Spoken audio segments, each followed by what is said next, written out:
Live from the National News Studio, Sri Lanka.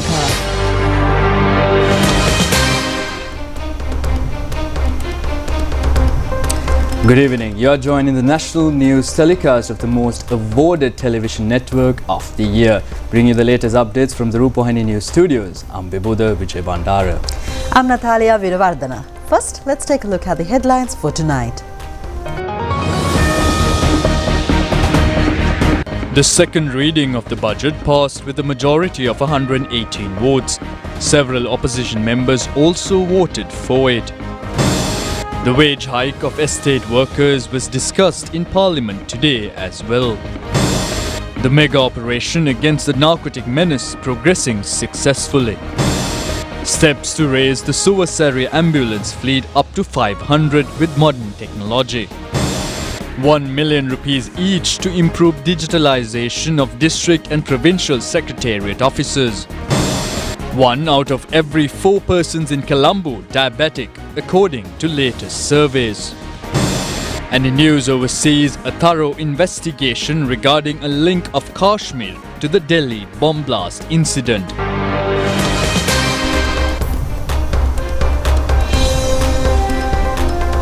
And now for those stories and other news items in detail, we are starting off with local news. Now, the second reading of the Appropriation Bill 2026 was passed in Parliament today with a majority of 118 votes. 160 votes received in favour of the bill, while 42 votes against it. 8 parliamentarians abstained from voting. Several opposition members have also voted in favour of the bill.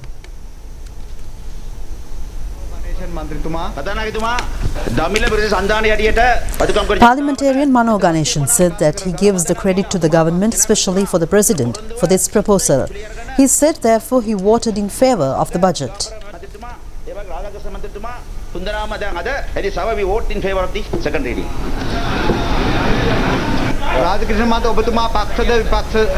Speaker Dr. Jagat Vikramaratne said that the second reading of the budget today, 160 votes in favour and only 42 votes against being received.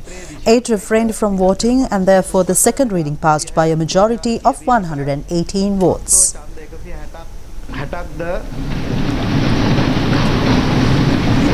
විරුද්ධව ඡන්ද 42ක්ද ලැබී ඇත. ඡන්දය දීමෙන් වැළකී සිටි සංඛ්‍යාව 8කි. ඒ අනුව විසර්ජන 50 කෙටුම්පත 2026 දෙවෙනි වර කියවීම වැඩි ඡන්ද 118කින් සම්මත වූ බව මෙම සභාවට දන්වනු කැමැත්තෙමි. Now, in the meantime, the opposition has lodged a complaint at the Bribery Commission against the salary increase for estate workers. That matter highly aroused the situation in the Parliament today. අහිංසක වතුකම් කරු ජනතාවට රුපියල් 200ක් දෙනකොට ලැජ්ජ නැද්ද ගිහිල්ලා අල්ලා දූෂණ කොමිසමේ නඩු දාන්න ලැජ්ජ නැද්ද ඕගොල්ලන්ගේ පක්ෂේ ස්ථාවරයද මේක කියලා කියන්න කොළඹ නගරේ ගංවතුර පාලනය. Parliamentarian S.M. Marika stated that although 10 billion rupees has reportedly been allocated for flood control in Colombo, no funds at all have been allocated for flood management in the Kalani River Basin, despite the heavy rainfall and rising water levels affecting that area. Representing the government, Member of Parliamentarian responded that 250 million rupees had in fact been allocated in the previous budget for flood control in Colombo, Gampaha, Goal, Ampara, Manna and Puttalam. He further stated that the opposition MP was making accusations without understanding the geographical boundaries, noting that Colombo and Gampaha districts are both directly affected by the Kalani River. Minister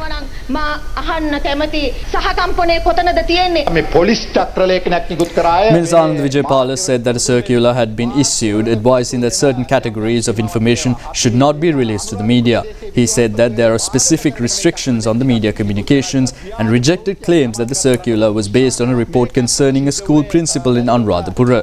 He clarified that the circular was issued by the IGP based on media posts relating to the arrest of the former chairman of the Valigama over a land issue.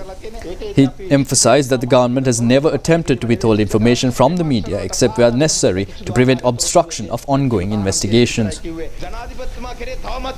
Meanwhile, Parliamentarian Chanakya Rasamanikyam stated that the opposition still maintains strong confidence in the President. He added that they expect to hold a discussion with the President next week to raise and clarify several concerns. Minister Bimal Ratnayaka said that large financial transfers involving millions of rupees occur frequently. He added that ordinary people struggle even with simple daily needs, noting that by the 24th of each month, many cannot even afford a bus ticket and face issues when bus conductors refuse to accept bank cards.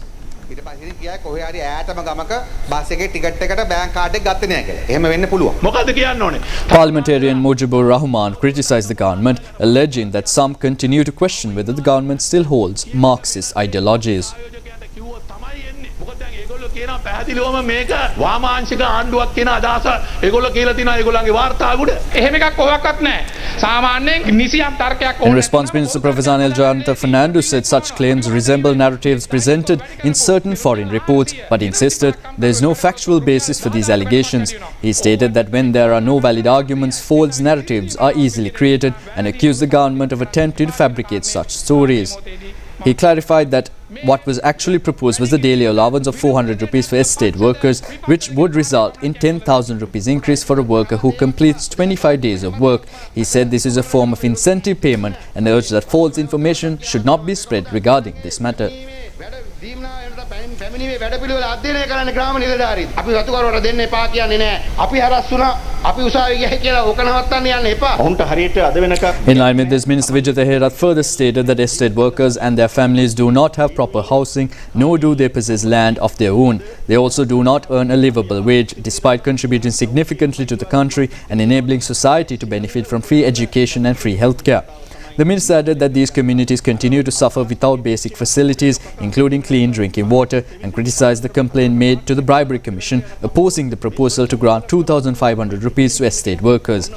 He questioned the motives of the MP who made the complaint, asking whether she had any understanding or compassion for the hardships these communities face.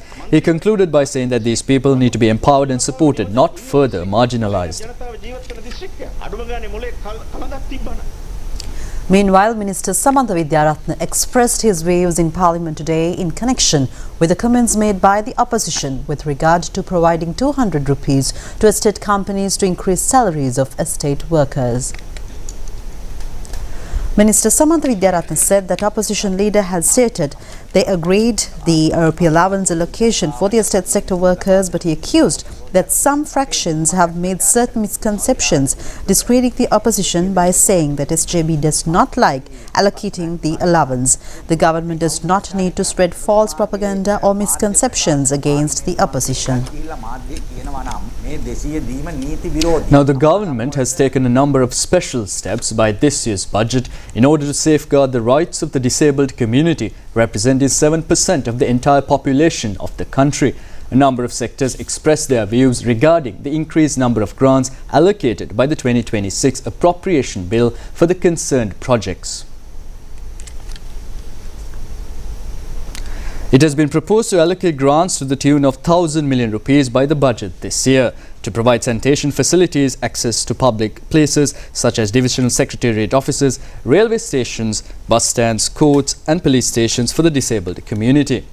Construction of daycare centres for children with autism and other physical disorders is already being in progress under the Ministries of Health and Social Services. A sum of 100 million rupees under the Ministry of Health and another 447 million rupees under the Department of Social Services have been earmarked to continue these activities during the next year as well. An additional sum of 500 million rupees has been proposed to establish daycare centres.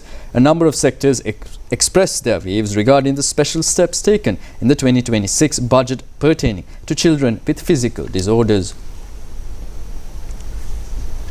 I'm truly grateful for this wonderful project of starting a hospital for the students who are suffering with various types of disabilities in this country. This wonderful project brings hope and support to their children and their families too.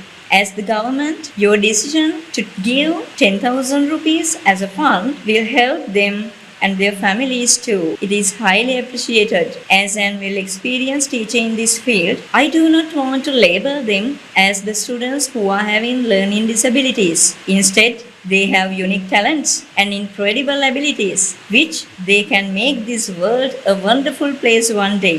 Autism disorder is the development delay. It's starting from the childhood to adult. So from the childhood we do therapeutic sessions for the autistic children for their developments. At this season, we are very happy to say that this government, from the budget, they have allocated funds for the development of these autistic children and their families. So this is at the first step. We know these families are always isolated with these children. So they need to do the therapeutic sessions. Then next step is this government has taken over the social and economical enhancing of these people. So this is the social issue, and this government is helping them to come out from this social issue and empowerment of these ASD children and their communities.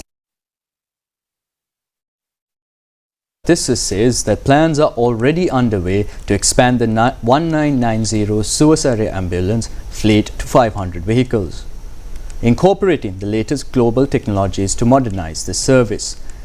The Health Minister expressed these views after engaging in an inspection of a special training program conducted by the 1990 Suicide Foundation to enhance the skills of emergency medical technicians recently. The program is being held at the Sri Lanka Foundation Institute over 5 days under supervision of a team of experts in the complementary medicine led by Professor Will Broughton of the Buckinghamshire University in the UK. This marks the 4th time the specialised training series is being conducted. Emergency medical technicians who successfully completed the training will be awarded an internationally recognised certificate.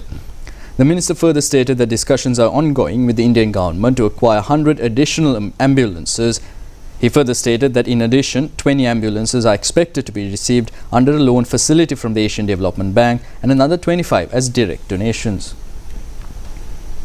The Asia Industry Expo 2025 exhibition commenced today at the Colombo Independence Square arcade premises.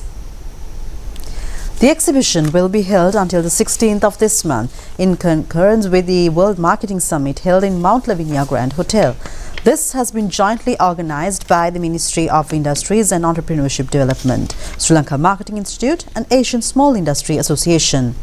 The aim of this event is to introduce new business concepts. The exhibition will end tomorrow.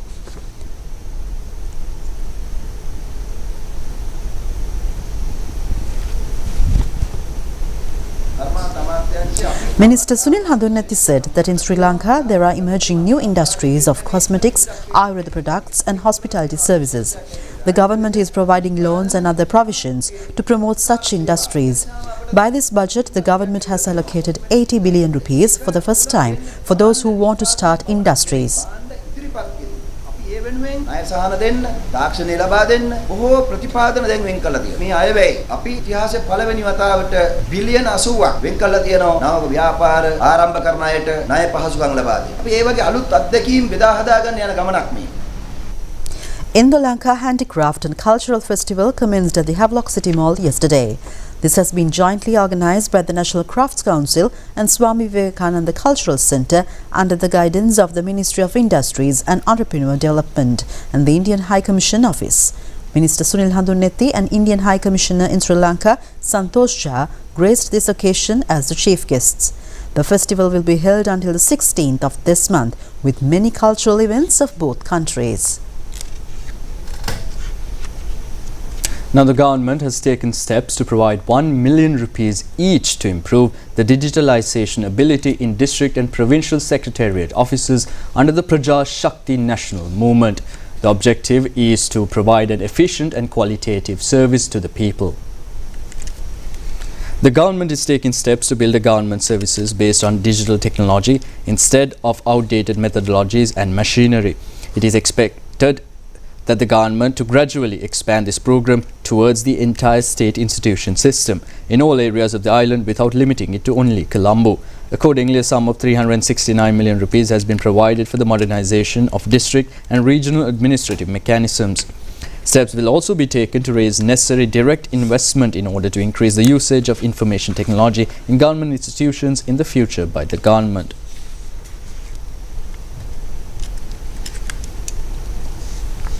Now, the chairman of the Sri Lanka Diabetes Association, consultant Dr. Manillaka Sumanathilaka, says that it has been revealed by surveys that 1 out of every 4 in Colombo district is diabetic. He expressed these views on the occasion of World Diabetes Day today.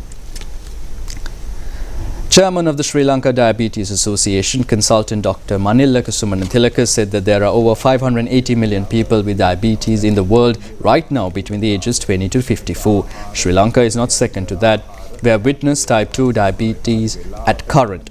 Obesity among children, high calorie intake, fast food intake, less exercise, not taking food at right time is the main reason for increase of diabetic patients amongst people. Medicines only won't work for diabetics unless a person changes to a good lifestyle. The medical exhibition commenced yesterday at the Mahiyang.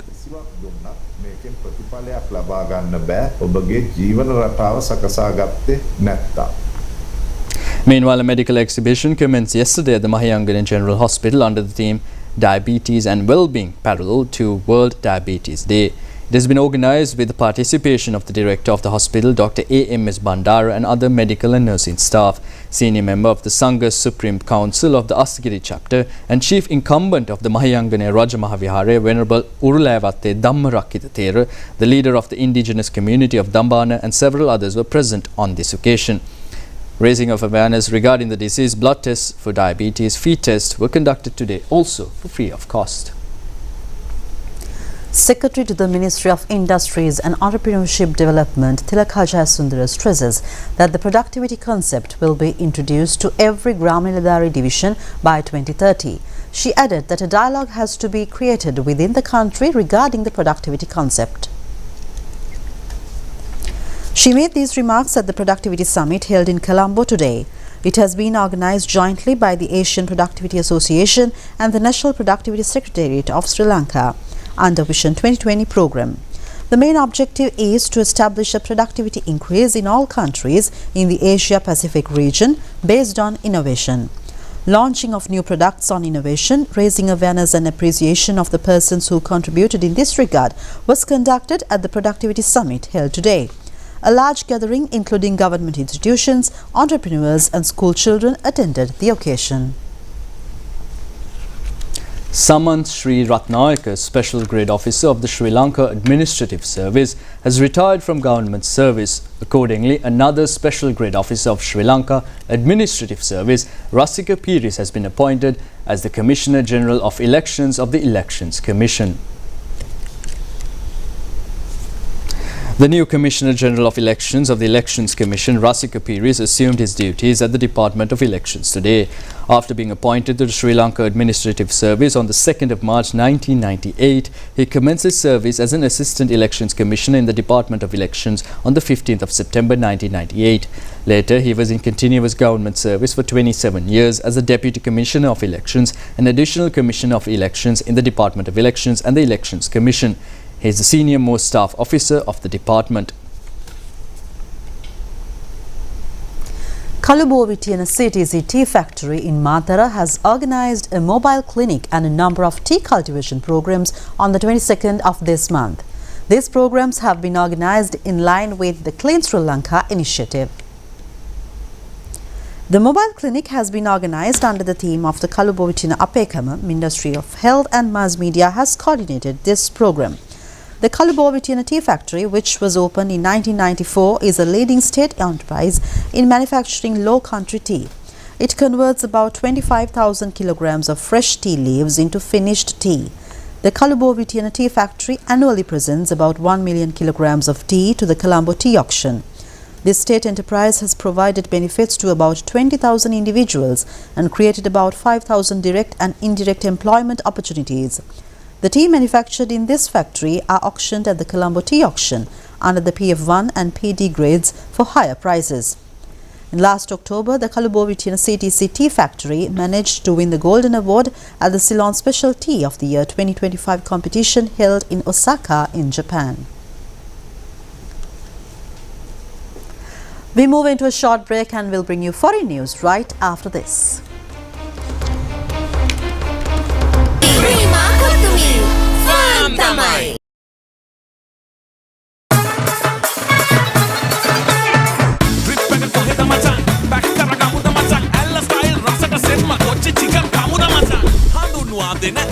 Style කොච්චි chicken fusion රස Prima Kottumee ෆාම් තමයි.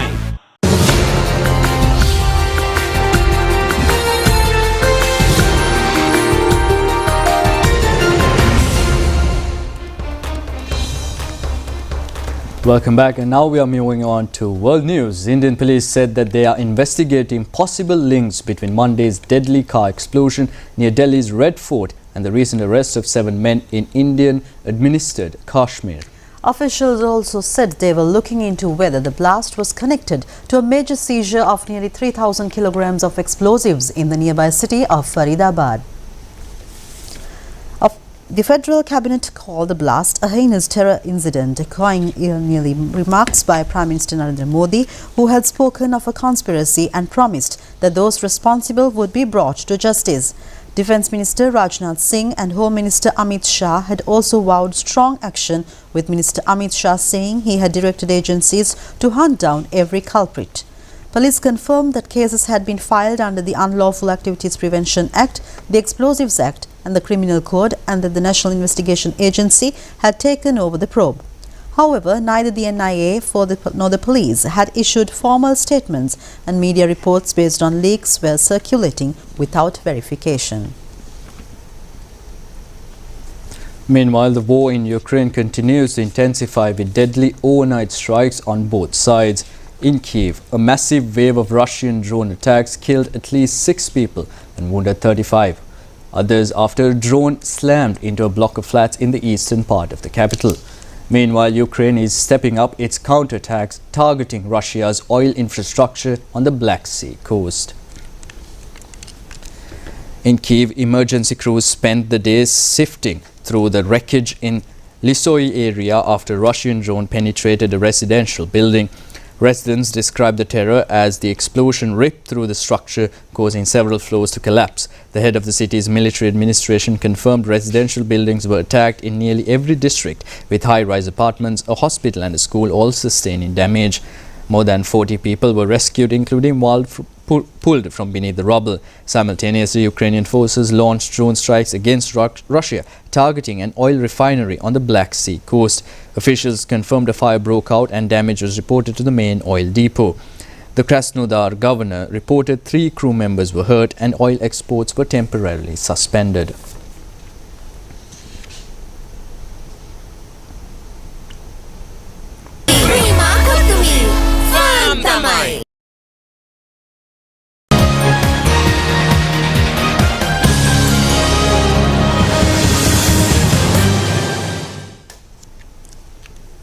And we are back with sports news, and this time on cricket. The second one-day international between Sri Lanka and Pakistan is now in progress at the Rawalpindi International Cricket Stadium. Chasing a victory target of 289 runs, Pakistan were 135 runs for the loss of 1 wicket in 23 overs. Pakistan, winning the toss, decided to field first. Accordingly, batting first, Sri Lanka opened their innings with Pathum Nissanka and Kamil Mishara. Pathum Nissanka was run out for 24 runs, while Kamil Mishara added 27 runs. Kusal Mendis, playing in his 150th ODI, scored just 20 runs. Sadira Samaravikrama contributed with a valuable 42 runs, and Kamidu Mendis with Janit Liyanage put up a partnership of 73 runs for the 6th wicket. Kamidu Mendis was out for 44 runs, while Janit Liyanage completed his 7th half-century with a fine knock of 54. Sri Lanka scored 288 runs, losing 8th wicket and in their allotted 50 overs. In bowling, Abrar Ahmed and Haris Rauf captured 3 wickets each. Pakistan won the first match of the 3-match series. Accordingly, this match is of crucial importance to Sri Lanka to stay alive in the series. And with that, we end today's national news telecast. We'll see you again tomorrow. But for now, goodbye and good night. Good night.